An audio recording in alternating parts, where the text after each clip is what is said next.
Buck has had a very challenging life because he has faced many challenges throughout his journey from Santa Clara Valley, California to Klondike, Yukon.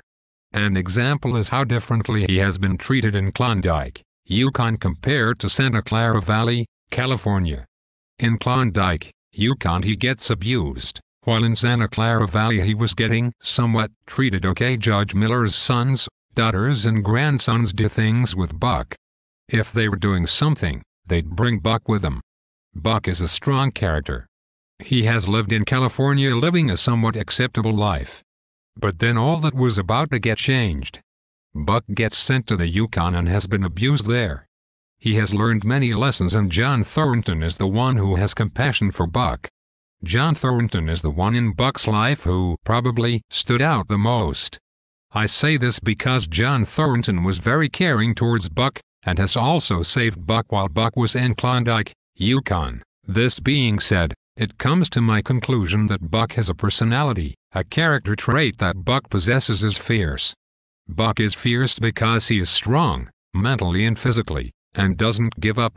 If pulling 1,000 pounds of flour satisfies John Thornton, Buck's up to it. Chapter 6. Another reason why Buck is fierce is because Buck is eager to accomplish tasks. Buck is also fierce in a way that's violently fierce because he is physically determined to accomplish tasks. An example would if another dog is trying to steal Buck's food, Buck sprang out to punish him. Page 12. He also is controlling and tries to control what the situation is, to his liking.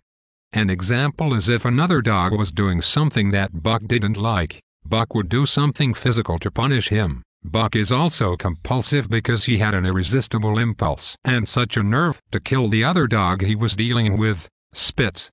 Buck is compulsive is because, page 40, it states there was no hope for him. Jack London was talking about the other dog, Spitz, because that statement proves that Buck was so compulsive that there was no hope for the other dog. As well as on page 40, it states, then Buck sprang in and out. But while he was in, shoulder had at last squarely met shoulder. The dark circle became a dot on the moon-flooded snow as Spitz disappeared from view. Buck stood and looked on, the successful champion, the dominant primordial beast who had made his kill and found it good. This statement talked about how Buck was compulsive enough to actually kill the other dog. Buck is compulsive because once he decides that he's going to do something, he does it. Another character trait that Buck possesses is that Buck is inexorable. Buck is inexorable because he is not to be persuaded, and his mind is unchangeable/difficult to change. Once he knows what he wants to do, his mind is set and no one's opinions or thoughts can change his mind. An example, page 40, there was no hope for him. Talking about Spitz as him, mercy was a thing reserved for gentler climbs. He maneuvered for the final rush. The circle had tightened till he could feel the breaths of the huskies on his flanks.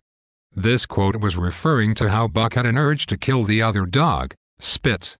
Buck might have that nerve because he had to have that character trait when he had to transition from Santa Clara Valley, California to Klondike, Yukon. Observations that sum up of Buck's character are that Buck is overall very compulsive and determined, and he is fearless from the wild, and thinks that his overall determination is to go into the wild. Buck transitions from dog to wolf. This sounds like a very difficult transition to make, though he persevered through it and made the transition, in the end. Buck has the ability to see into human thoughts, behavior, emotion, weakness. Buck was also challenged throughout the novel because he had to try to cope his way around the life he was living in Klondike, Yukon. Throughout Call of the Wild, the main observation is that Buck lives an adventure story.